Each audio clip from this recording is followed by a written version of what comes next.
takes me to the last question, and this is a question. I'm sorry, I can't take questions from the audience because समय नहीं है उतना. लेकिन आपने जो भी questions भेजे, 200 से ऊपर questions थे, and I tell you that I faithfully went through each one of them, and I've combined them into subjects. And this is a last question that I want to ask before I would ask Dada to talk about the way forward. And this is something that I need all three of the guests to speak about. It is basically, we are saying what can and this is a question asked by many of you, what can a common Hindu or a common citizen do to at least slow down and to stop the damage to some extent that is happening to Hindus and to civilizational cause? Is there a practical action plan that we can adopt? And how do we win this civilization battle in the long run when we know that demography is destiny? Do you have an action plan? That would be wonderful to know if you have. No, definitely. Definitely there's an action plan. But I'll tell you the amazing disconnect, and Dada has really put the finger on the pulse, you know, and it's, I'm amazed. Dada, are you an independent, were you an independent MLA or from आज तक कभी किसी Congress MP ने इतना कभी किया होगा criticise government को? This is the difference. Please remember this and re-elect him. And I'm also removing my nota thing, and but I'll tell you the disconnect, and this is why Sai, when he says that when people come to power, what happens? I will ask you a question, and please raise your hands, and then I vouch for it that not a single BJP politician will ever raise the hand on this question. The question is, does terrorism have religion? Name one BJP minister, leave minister कार्यकर्ता, who will say openly that terrorism is. वो उल्टा, अरे हम तो बता रहे हैं आपको नाविका जी, राहुल जी, टेररिज्म का रिलीजन है ही नहीं.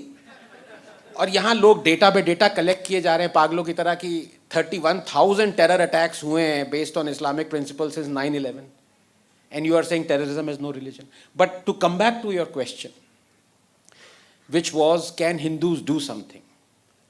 I think the government has to do. Hindus have elected it. But I have changed my view.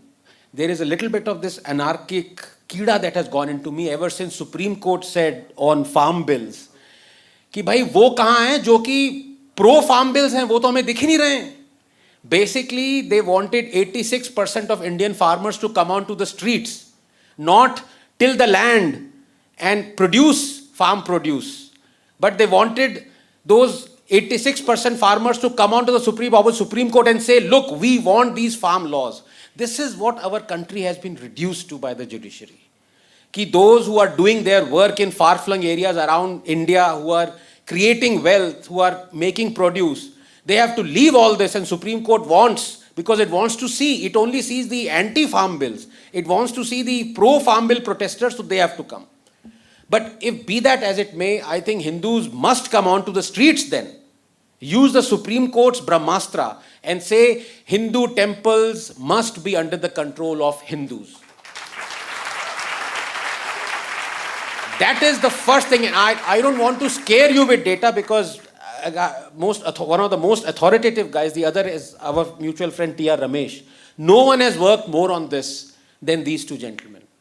Lakhs, not even lakhs of crores of money that is legitimately Hindu is being lost, is being gained by the government because the temples and their land is in the control of the government. The government is dictating how and preventing Hindus from running their own colleges, their institutions, their Vidyapeeths, everything that other religions are doing at breakneck speed in health, in education, in providing every amenity, down to, as he said, making lawyers and judges, who knows, maybe army people.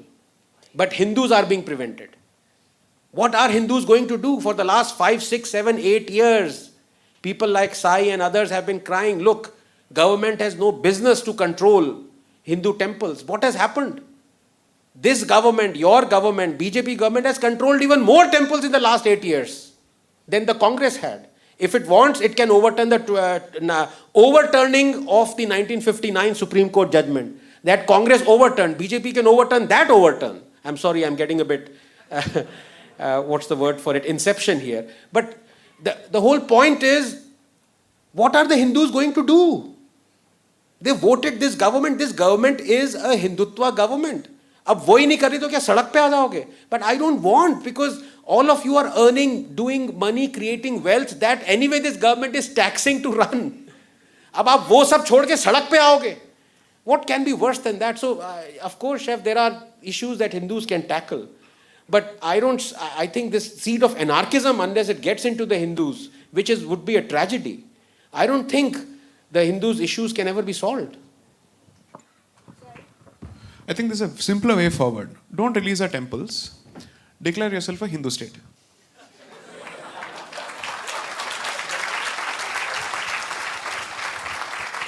You can't have it both ways. That's it. You choose what you want to do. पैसा चाहिए तो परिचय को बदलो. That's it. Otherwise, I don't see the point in filling your coffers. This is not a facetious statement. I'm making this very, very seriously. Because then we will have to confront the absolute worst of values inherited from the West, secularism. Then you'll have to confront that.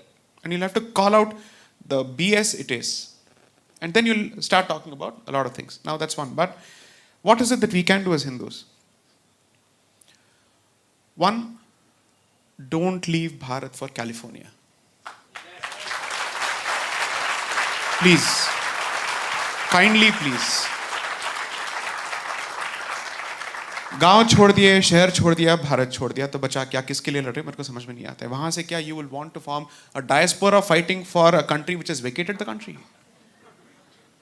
Kindly, please stay in Bharat. This is the way of the future. Shakti has traveled everywhere and has come back to Asia. It has finished its journey in the rest of the world. The history of the world is a movement of energy. Energy is finally coming back to its source. Kindly stay. If you're looking for perhaps being a part of the most interesting, exciting generation, notwithstanding the troubles and challenges ahead, this is the place to be. Bharat is the battleground and Bharat is the way of the future. I'm not saying this for any other reason. शिवलिंगों का अपने आप बाहर आना अपने आप में कुछ संकेत है, if you're a believer. Idols which have been, I'm a hardcore believer. I hope that doesn't offend you. Absolutely not. Absolutely. Hardcore believer. इतनी सारी मूर्तियां जो 400 साल 500 साल दबे पड़े थे वो बाहर निकल रहे हैं. The explosion of interest in Bharatiya Sanskriti is tremendous. The voices that are being produced. I am a low-grade hustler. Ignore me. Look at the number of Shastric voices coming out, trying to protect traditions, who don't get the kind of space and the social media position advantage that we get. So, these are signs. And Dharma believes in cosmic signs. I cannot ignore that. 3, संस्कृति को बचाने से पहले परिवार को बचाइए. जो आपके बच्चे हैं जो वोक बन रहे हैं उनको पकड़िए.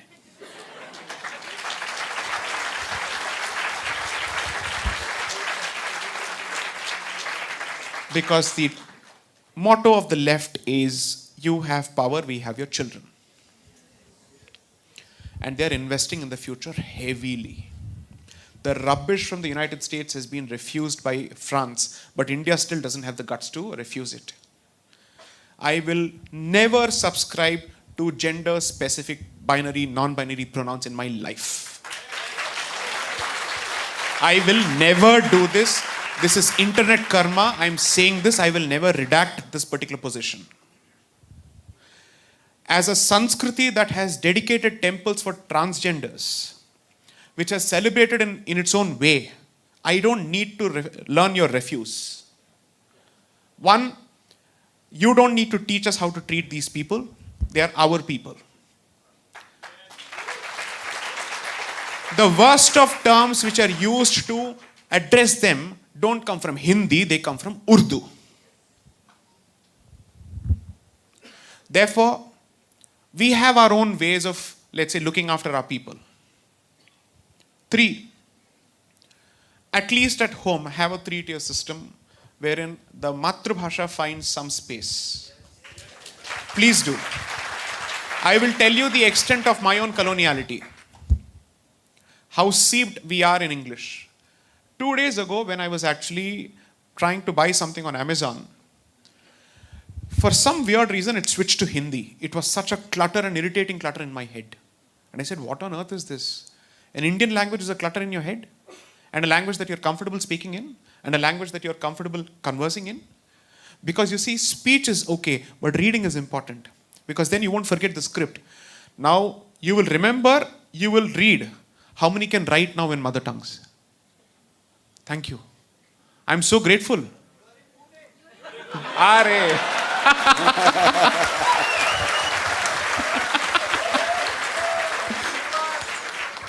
And force your native press to not simply transliterate English words in Marathi or Hindi. Computer ko computer mat bolna. I'll tell you why I'm so proud of Tamil language chauvinism. I'll say this. Let me just answer this question, and I hope I don't offend sentiments here. If I do, that's okay. The point is, the Dravidianists see Tamil Brahmins as Aryans. And we are castigated left, right, and center.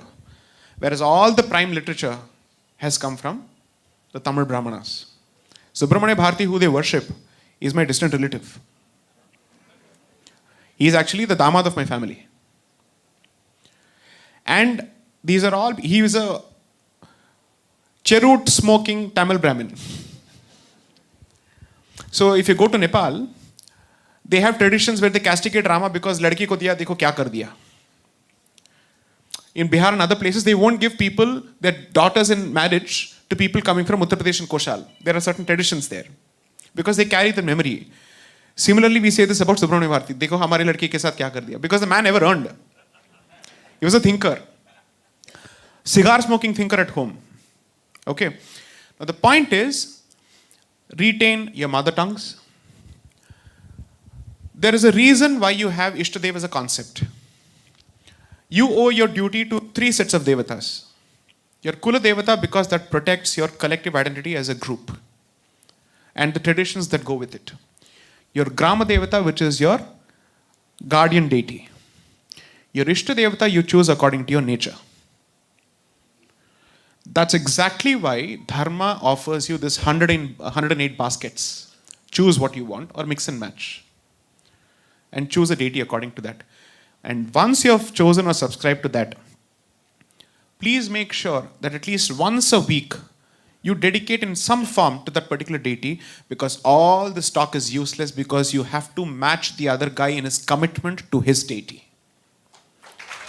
And that is something you must learn from them, no matter what. It's not wrong.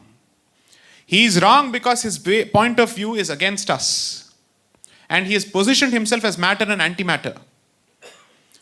But our commitment is where we are fundamentally, let's say, it's a shaky wicket.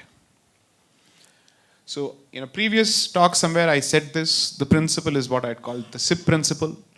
Spiritually fit, intellectually fit, and certainly get physically fit.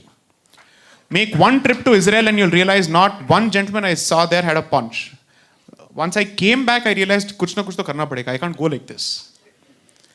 So each of these components are important because it makes a difference. One of the reasons that Guru Gobind Singh specifically had physical attributes for the Khalsa, especially the beard, is to invite and invoke fear. The Kada was a sign of metal and Kshatra. They still call the weapon, the art of learning weapons, in their own corrupted form, Shastra Vidya. It's nothing but Shastra Vidya. So, my suggestions would be the following. Hinduism, as Rawatji said, unlike Islam, is rooted to a particular bhumi, which is why you pray as you worship to the bhumi as well. It's a consecration that happens with every ritual, so protect and stay. This is your land. Others can leave because it's not their motherland. This is our Mata. You can't leave. 2, protect your children, your language, and we don't have the voluntary concept of zakat, fortunately so.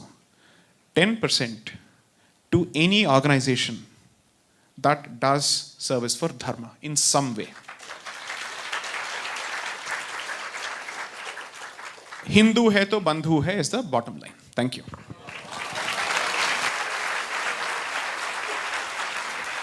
Dada, I you will- can. I'll sum up now. You can give the last your remarks and the way forward from the Okay, podium. surely, yes.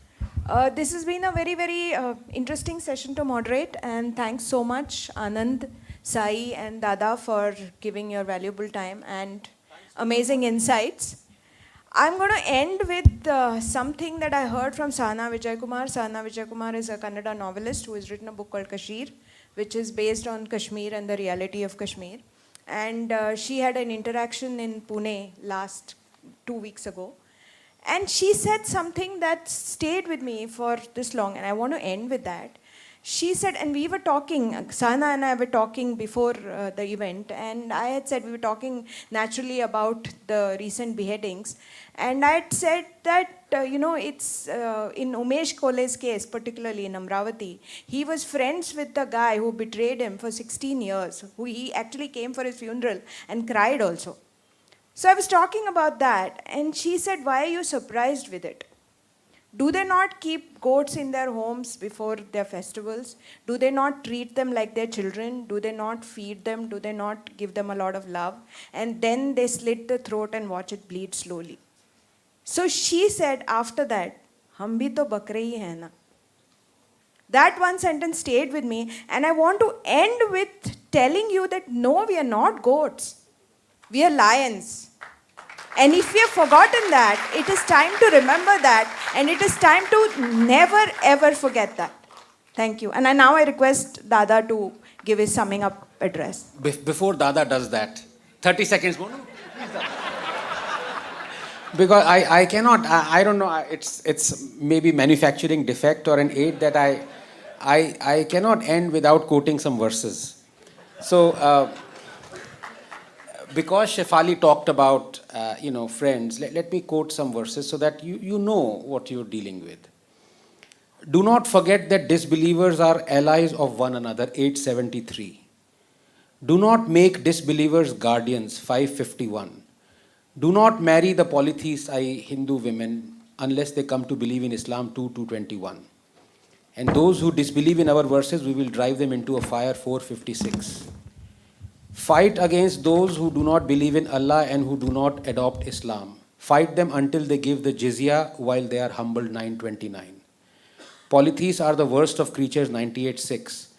Those who deny the Quran, their necks will be shackled, 4070. No one has the right to be worshipped but Allah, 4062. And finally, do not take disbelievers as friends unless they convert, and kill them if they refuse, 489. Thank you.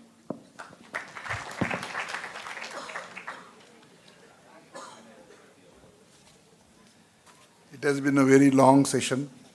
Already it's 8. So I will sum up in a very short speech. First, my thoughts on the last question. Yes, as a society, it is our civilizational duty to do many things as suggested by Anand and Sai. But what I think is that within the framework of our constitution, what we can do, just like there was an anomaly as far as the federal nature of our state is concerned. So 370 was a dangerous doctrine, because if Kashmir has a special status, Maharashtra will ask for it. So the whole federal structure was in danger of that doctrine. Other important thing which is also there in the constitution is UCC. So what we have to do, it's only a very small portion. All the criminal and civil law is same for everybody irrespective of the religion. But those personal laws, why they should go? We have to eliminate the religious identity in the civil society. In that sense, you can have your religion, but as far as the civil society is concerned, all are equal. Those laws are equal. I know there is a heated debate about it, But if we want to start integration of the society, so we have to take this major step. Another thing, this dangerous doctrine of minority status, it is affecting Hindu society in a very negative way. It is not only giving advantages, privileges, and concessions to minority which the majority doesn't have. Apart from that, because of the lure of that status, or because of difficulty, like Ramakrishna Mission some years ago, they went to the court, they said, we are not Hindu. The Jains got the minority status. Now the Lingayats are demanding. So this is disintegrating the Hindu society. So we have to do what is most urgent. And that can be done through our parliament, through government. We have to raise a effective action plan. Today's conference was planned with this specific purpose, that we will not remain in the problem mode. ऐसे रोते रोते बैठो, रोते आए धोते आए. We should come up in a solution mode, that specific, some kind of advocacy, some key things, if done properly, urgently and effectively, definitely there will be a sea change. There has been a change, no doubt about that. But we are in the right direction, but we have to take the right speed. So that is more important. Another last point I would like to say, an American author, Susan Dunn, she has written a book about the American and the French Revolution. The name is Light and the Lightning. She has compared both. The basic idea is that revolutions are like lightning in the sky, spectacular. They are very attractive. You take French Revolution, such great values for which the revolution happened. But what was the outcome? Napoleon. The Russian Revolution, they wanted to create an equitable society. What was the outcome? The same. In America, though there was no drastic revolutionary change, it was basically first for the white men, not also the women. But gradually that society, they had a stability, and that through that stability grew a very strong nation. I think Susan Dunn has not read about India. In 1947 and later in 1950, at one go, this nation became a nation of equal people. It's a great thing. It's a great thing to be proud about. We have survived. I don't think in our history, our civilization was a civilization nation. Yes, there have been empires, but first time we are all in a very unique mode. This is a great experiment. And India can survive only through democracy. There is no other way we can survive. The last thing is, as truth about what Ambedkar ji said, that we are individuals, not a society. In Marathi, I always say, आमची गावकी एक आहे, आमचा project आहे भावकी एक करण्याचा. That means we belong to a village. So that is a geographical unit. But bhavki, that means we should be like a bandhu, as you said. But that bandhu bhav, how can that happen in a society which Ambedkar described is a very multi-storied society, but there is no staircase. So basically, we have to build these bridges among ourselves, where there are differences, many types of differences, but no differences can become the basis of discrimination. That should be the basic principle of building our society where we honor everybody. If we can do that, others who are trying to find fissures in us, Brahman, Brahmanetar, Savarna, Dalit, so these kind of, we have to challenge this, but not only academically, our own active social program, our behavior in our individual life, if we can change that, I'm a hopeful person. We have come a very long way. We have achieved much. And therefore, we should create an action plan. And you are all participants. We would like your inputs. You can send them to Shefali ji, and definitely we will meet again. Thank you.